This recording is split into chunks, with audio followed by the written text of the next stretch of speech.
Hello दोस्तों, very very good morning to all of you. आप सभी को पता है कि NSL सेशन का जो एग्ज़ाम है वो अब फाइनल स्टेज में आ गया है। मतलब जॉइनिंग लेटर आउट हो चुके हैं।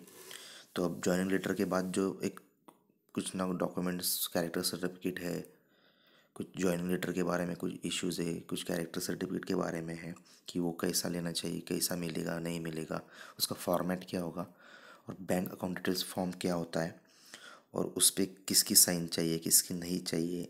सॉरी, बैंक अकाउंट डिटेल्स पे नहीं, कैरेक्टर सर्टिफिकेट पे किसकी साइन चाहिए नहीं चाहिए, और बैंक अकाउंट डिटेल फॉर्म क्या होता है नहीं होता है, और उसके बाद कौन से डॉक्यूमेंट्स रिक्वायर्ड है हमें रिपोर्टिंग के वक्त, और फाइनल पोस्ट, ये हमारी फाइनल पोस्टिंग है नहीं है, और कहाँ पे हमें पोस्ट किया जा सकता है। सभी डाउट्स इस 10 to 15 मिनट्स की वीडियो में मैं बताने वाला हूँ। तो प्लीज़ ये वीडियो पूरा देखिएगा क्योंकि ये बहुत इंपॉर्टेंट वीडियो होने वाला है।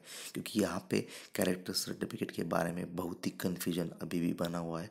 और उसके बाद डॉक्यूमेंट्स कौन से लगेंगे, क्योंकि डॉक्यूमेंट्स का थोड़ा इशू हो रहा है। सो हम स्टार्ट करेंगे जॉइन लेटर जो होने वाला है, मतलब ज्वाइनिंग लेटर का जो टॉपिक है उससे स्टार्ट करेंगे। तो सबसे पहला इशू कि ज्वाइनिंग लेटर सभी को मिल गए हैं।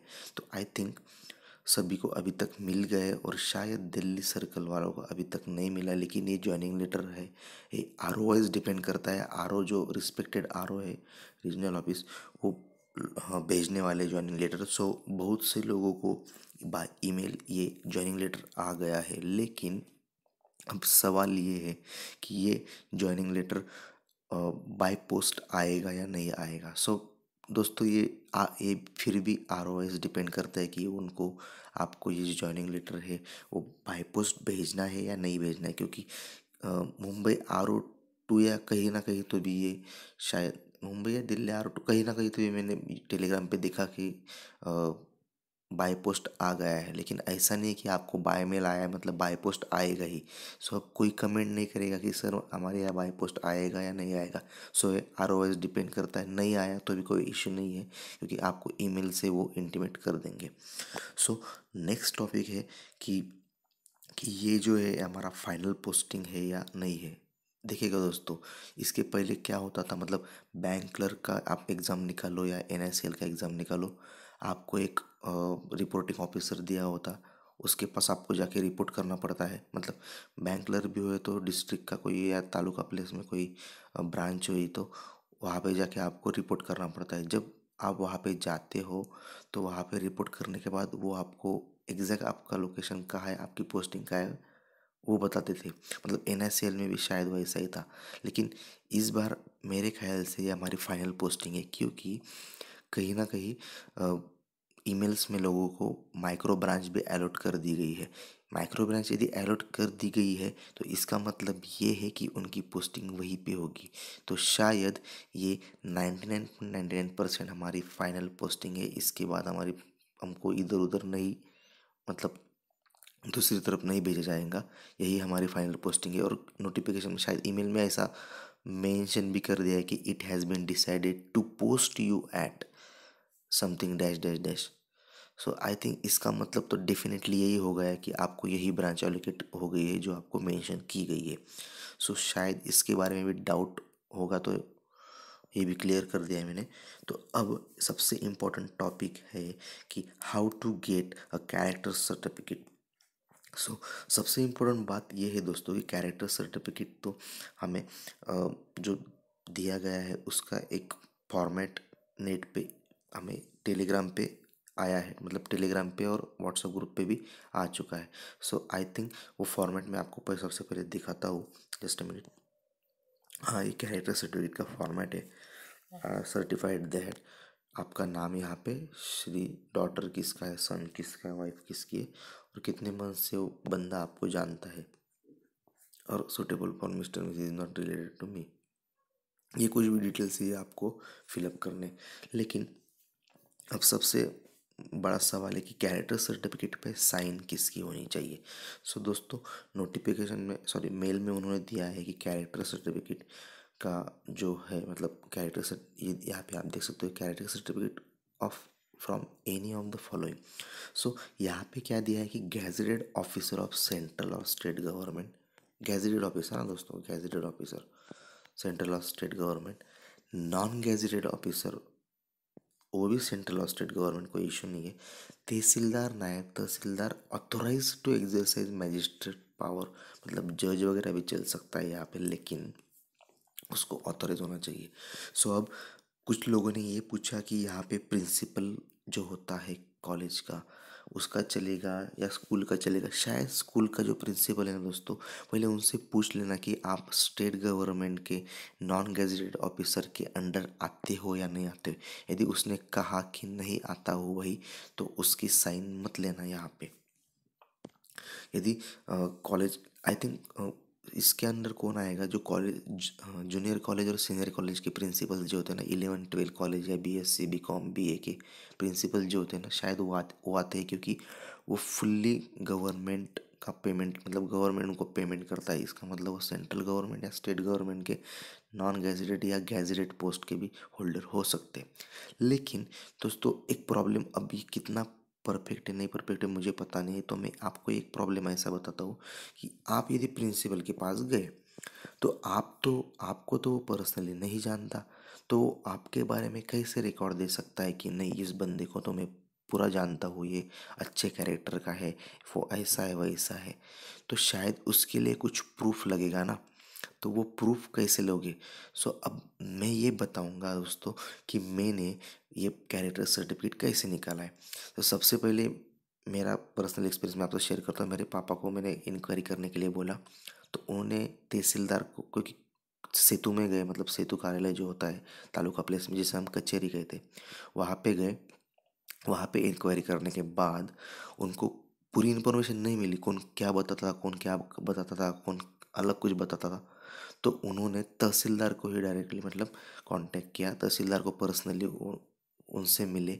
तो उन्होंने कहा कि ये जो सर्टिफिकेट का फॉर्मेट है, कैरेक्टर सर्टिफिकेट का फॉर्मेट, ये सही है, इसकी आपको प्रिंट लगेगी, लेकिन हमें कैसे पता चलेगा कि आपका लड़के पे कोई केस नहीं है, कोई क्राइम रिकॉर्ड है। तो इसीलिए अ, उन्होंने बोला कि आपको पुलिस वेरिफिकेशन इम्पॉर्टेंट है, जो सर्टिफिकेट होता है पुलिस वेरिफिकेशन का सर्टिफिकेट, वो इम्पॉर्टेंट है।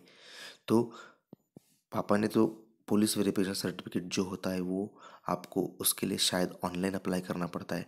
ऑनलाइन अप्लाई करने के बाद उसके बाद जो पूरी प्रोसीजर है दोस्तों कि वो ऑटोमेटिकली होती है। मतलब आपने यदि पुलिस वेरिफिकेशन के लिए ऑनलाइन अप्लाई कर दिया, तो आपका घर, मतलब आपका जो एड्रेस है वो जिस पुलिस स्टेशन के अंडर आता है, वो उसके बाद वो लेटर उनके पास जाता है। फिर वो क्राइम रिकॉर्ड है या नहीं है देखते हैं। फिर एसपी जो होता है, डिस्ट्रिक्ट डिस्ट्रिक्ट आईपीएस जो होते हैं ना, मतलब पूरा सुपरिटेंडेंट ऑफ पुलिस जो होता है डिस्ट्रिक्ट का, उनके ऑफिस में जाता है। फिर वो क्लियरेंस देते हैं। फिर वो सर्टिफिकेट रिटर्न आपके पोजीशन के यहाँ पे आता है, और उस पे फिर मेंशन किया गया होता है कि no crime record found for such a candidate and, इसके लिए कोई मतलब अब कोई प्रॉब्लम नहीं है सर्विस में। फिर वो आपके घर आता है पोस्ट से, और वो आपको इस सर्टिफिकेट जो अभी यहाँ पे दिखा है, मैं दिखा रहा हूँ यहाँ पे, ये जो फॉर्मेट दिखा रहा हूँ, इसके पीछे अटैच किया करना है। तो मैंने एक दिन में वो जो पुलिस वेरिफिकेशन फॉर्म होता है वो मुझे मिल गया है, क्योंकि शायद मैंने ऑनलाइन भर दिया, और मेरे अंकल के मतलब वहाँ पे गया था, तो मतलब पहचान के थे, तो उन्होंने जल्दी से ऑनलाइन प्रोसीजर था वो स्पीडली कर दिया। तो एक ही दिन में मुझे पुलिस वेरिफिकेशन सर्टिफिकेट मिल गया। तो शायद आपको भी मिल सकता है। फिर मैंने कैरेक्टर सर्टिफिकेट का फॉर्म की प्रिंट निकाली, वो फिलअप किया, और उसके पीछे पुलिस वेरिफिकेशन का जो फॉर्म होता है वो अटैच किया। उसके बाद तहसीलदार साहब ने मुझे यहाँ पे तुरंत सिग्नेचर दे दिया, क्योंकि तहसीलदार साहब तो मुझे पर्सनली पहचानते ही नहीं है। तो वो कैसा कहेंगे कि भाई मैं एक नॉ मतलब क्लीन इमेज वाला लड़का हो, कि मेरे ऊपर कोई रिकॉर्ड नहीं। इसलिए उन्होंने कहा कि आपको पुलिस वेरिफिकेशन रिकॉर्ड का सर्टिफिकेट इम्पॉर्टेंट है, तभी मैं आपके यहाँ पे साइन करूँगा। इसलिए हमने वो प्रोसीजर निकाला है। सो अब मुझे ये कोई नहीं पूछेगा कि इज़ इट नेसेसरी, या प्रिंसिपल का नहीं चलेगा। मैंने आपको बता दिया है प्रिंसिपल का चल सकता है, नहीं चल सकता है। आप पहले उनसे पूछिएगा। यदि प्रिंसिपल आपके बहुत पहचान वाले, वो आपको बहुत अच्छी तरह से जानते हैं, तो आपको साइन कर भी देंगे कि मैं कि इस बंदे को पहचानता हूँ, तो इसका कोई इशू नहीं है। लेकिन वो गैजेटेड ऑफिसर होना चाहिए, उनसे पहले पूछ लेना गैजेटेड है या नहीं है। और बाद में फिर आप कौन से भी गैजेटेड ऑफिसर का वहाँ पे साइन ले सकते हो जो आपको पहचानता हो। सो इसके बाद अब सॉरी हाँ, मैं आपको एक मेरा जो पुलिस वेरिफिकेशन का जो सर्टिफिकेट वो कैसा रहता है वो भी दिखा देता हूँ, जस्ट अ मिनट।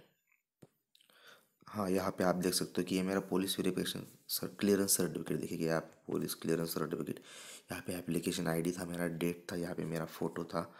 सो इसके बाद यहाँ पे मेरा नाम है और ये एड्रेस है, ये एड्रेस दिया था पूरा। और यहाँ पे देखिए with reference to above enquiries conducted through the senior inspector of, ये मारवाड़ पुलिस स्टेशन मतलब हमारा पुलिस स्टेशन है जिसके अंदर हमारा गाँव आता है।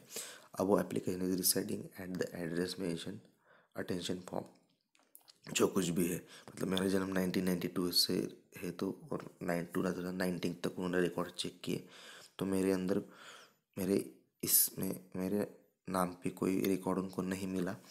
तो उन्होंने नीचे एक रिमार्क दिया है कि no crime record on this application in an, यहाँ पे एप्लीकेशन आईडी था और यहाँ पे सुपरिटेंडेंट ऑफ पुलिस जो होते हैं वो डिजिटली साइन करते हैं। इसका मतलब मैंने ऑनलाइन एप्लीकेशन फॉर्म फिल किया, उसके बाद वो मार्वल पुलिस स्टेशन जो मेरा पुलिस उसके अंदर ऑटोमेटिकली चला गया ऑनलाइन से ऑनलाइन।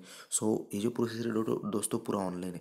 मार्वल पुलिस स्टेशन वालों ने online SP college SP police SP office को भेजा कि भाई इसके अंदर तो कोई क्राइम रिकॉर्ड नहीं है, फिर सिर्फ आप साइन कर दीजिएगा। सो सुपरिटेंडेंट ऑफ पुलिस ने डिजिटली साइन कर दिया। अब डिजिटल साइन आता है, नया नया सिस्टम आया, डिजिटली साइन होते हैं डॉक्यूमेंट्स। फिर उसने साइन करने के बाद फिर मालौर पुलिस स्टेशन को भेज दिया। फिर ये मालौर पुलिस स्टेशन वालों ने मुझे बाई पोस्ट देंगे, लेकिन मैंने बाय हैंड ले लिया तो ये बाई पोस्ट दिया। सो ऐसा होता है, आप बाय हैंड भी ले सकते हो। सो ऐसा ये सर्टिफिकेट होता है। सो ये अटैच करने के बाद तहसीलदार साहब ने मुझे उस डॉक्यूमेंट पे साइन दिया, ठीक है। और आपको यदि चाहिए होगा तो आप वो सर्टिफिकेट यदि चाहिए मतलब जिस डॉक्यूमेंट का फॉर्मेट है, डॉक्यूमेंट का फॉर्मेट यदि आपको चाहिए तो आप टेलीग्राम ग्रुप ज्वाइन कर सकते हो। मैं टेलीग्राम ग्रुप का लिंक भी आप दे दूंगा इस वीडियो के नीचे, तो आप टेलीग्राम ग्रुप ज्वाइन करके वो फॉर्मेट ले सकते हो, इसकी प्रिंट निकाल के उस पर साइन ले सकते हो। सो अब दोस्तों इसके बाद बारी आती है कि बैंक अकाउंट डिटेल्स फॉर्म क्या होता है। सो इस पे एक इम्पॉर्टेंट बात है दोस्तों कि ये बैंक अकाउंट डिटेल्स तो आपको सैलरी के लिए लगने वाला है, तो इस पे आपका अकाउंट नंबर, इस पे आपका आईएफएससी कोड और जो कुछ भी इंफॉर्मेशन रहती है अकाउंट रिलेटेड, मतलब उस अकाउंट कौन से बैंक का है, उसका एड्रेस क्या है, ये सब यहाँ पे मेंशन किया होता है। सो अब दोस्तों अभी ये कहाँ से मिलेगा। सो ये इम्पोर्टेंट सिंपल बात है, आप जिस बैंक में जाओगे, जिस बैंक का आपका अकाउंट है उस बैंक का तो पासबुक होगा ही, बराबर है। पासबुक होगा तो पासबुक के फ्रंट पेज पे तो वो होता है, सब दिया हुआ फोटो होता है, अकाउंट नंबर होता है, सब कुछ होता है। तो पासबुक का फ्रंट पेज की प्रिंट निकाल लो तो बैंक वही बैंक अकाउंट डिटेल फॉर्म है। तो इसके बाद जिनके पास अब पासबुक नहीं है तो एक काम कीजिएगा, तुम्हारे जो इंटरनेट बैंकिंग अकाउंट होगा तो उस पर लॉगिन कीजिएगा, उसमें अकाउंट स्टेटमेंट में जाइएगा। अकाउंट स्टेटमेंट में जाने के बाद अकाउंट स्टेटमेंट डाउनलोड कीजिएगा। डाउनलोड करने के बाद यहाँ पे जब स्टेटमेंट आता है तो ऊपर वो सब इन्फॉर्मेशन दी होती, नहीं तो एम पासबुक का ऐप भी होता है रिस्पेक्टेड बैंक का, एम पासबुक का ऐप डाउनलोड कीजिएगा। उसके अंदर जाकर आप अकाउंट स्टेटमेंट फिर एक अलग होता है, अकाउंट स्टेटमेंट डाउनलोड कीजिएगा। उस अकाउंट स्टेटमेंट में पूरी इन्फॉर्मेशन होती है, पूरी इन्फॉर्मेशन सबसे पहले एक नंबर के पेज में पूरी इन्फॉर्मेशन होती है कि नाम, address, account number something, mobile number, और उसके बाद अकाउंट्स का जो आपका ट्रांजेक्शन है वो दिखाता है। सो लास्ट 1 मंथ का ट्रांजेक्शन लेना और ऊपर का ये जो पेज है सिर्फ उसको जूम करके उसका स्नैपशॉट निकाल के उसकी प्रिंट निकाल सकते हैं आप। सो उसका भी कोई इशू नहीं है। सो अब इसके बाद बारी आती है कि जो डॉक्यूमेंट्स रिक्वायर्ड है at the time of reporting कि वो कौन से है क्या है। सो देखिएगा दोस्तों ये डॉक्यूमेंट का भी थोड़ा बहुत प्रॉब्लम हो रहा है, क्योंकि ये जो डॉक्यूमेंट का जो इशू है ना ये आर ओ वाइज डिपेंड करता है। मतलब कुछ आर ओ वाले ने 10th और 12th के सर्टिफिकेट भी मांगे हैं, कास्ट वैलिडिटी सर्टिफिकेट भी मांगा है। यदि आपके ईमेल में मेंशन किया है तो आप लेके जाइएगा, लेकिन अब मैं बताता, मैं मुंबई आर फोर्स से बिलोंग करता हूँ, मतलब वहाँ पे मेरा पोस्टिंग है, तो वहाँ पे वैसा कुछ मेंशन ही नहीं किया है। सिर्फ हमें नॉर्मल 2-3 सर्टिफिकेट बताया, मतलब बैंक अकाउंट का डिटेल फॉर्म बोला है, कैरेक्टर सर्टिफिकेट बोला है और पैन कार्ड, ये 2-3 फॉर्म, और एनओसी होगा तो एनओसी, ये एनओसी, ये 4 सर्टिफिकेट हमें बोला गया है लाने के लिए, इस मतलब वहाँ पे सबमिट करने के लिए। लेकिन कुछ आर के लिए 10th और 10th का सर्टिफिकेट बोला है। तो यदि आपको जो सर्टिफिकेट्स उन्होंने कहे हैं, बोला है, तो वो सर्टिफिकेट आप सबमिट कर दीजिएगा। उसके बारे में मतलब कोई ये ज़्यादा सोचने की ज़रूरत नहीं, कोई टेंशन लेने की बात नहीं। जो सर्टिफिकेट बोले तो भी लेके जाइएगा, टेंशन लेने की क्या बात है उसमें। यदि नहीं दिया है तो नहीं लेके जाओ, मतलब आपके पास तो डॉक्यूमेंट्स तो होंगे ही, लेकिन सिर्फ वहाँ पे जितने मेंशन किए उतने आपको वहाँ पे सबमिट करना है। सो आई थिंक दिस इज़ सब कुछ मैंने अब बता दिया दोस्तों। कि अब मैं आपको एक बात बताना चाहता हूँ कि आपको यदि इसके बाद कोई डाउट रहा है, मतलब शायद नहीं होगा अभी, तो मैंने बहुत कुछ तो सॉल्व कर दिया, लेकिन हो भी सकता है तो प्लीज़ कमेंट कर दीजिएगा। लेकिन मैंने जो भी अब कहा है कि इसके बारे में मुझे कमेंट मत करना, उसके बारे में मुझे कमेंट मत करना, तो प्लीज़ कमेंट मत करना, क्योंकि अब उनका तो क्यूरी मैंने सॉल्व कर दिया, फिर उसके रिलेटेड कमेंट करना और उस पर रिप्लाई देना का कोई सवाल ही नहीं होता। मतलब मैं नहीं कर सकता, क्योंकि जो इंपॉर्टेंट कमेंट्स तो फिर वो मिस हो जाते हैं यदि जो कमेंट मैंने ऑलरेडी सॉल्व किए उसके बारे में ज़्यादा बात करते रहूँगा। सो thank you guys for watching this.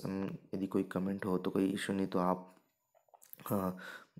Comment मतलब कमेंट बॉक्स में कमेंट करो। और यदि आपको फॉर्मेट चाहिए तो टेलीग्राम ग्रुप का लिंक दिया है, वो भी आप ज्वाइन कर सकते हो। So thank you guys for watching this and have a nice day, have a lovely day, have a bright future ahead and very very good morning to all of you. Good luck, best luck.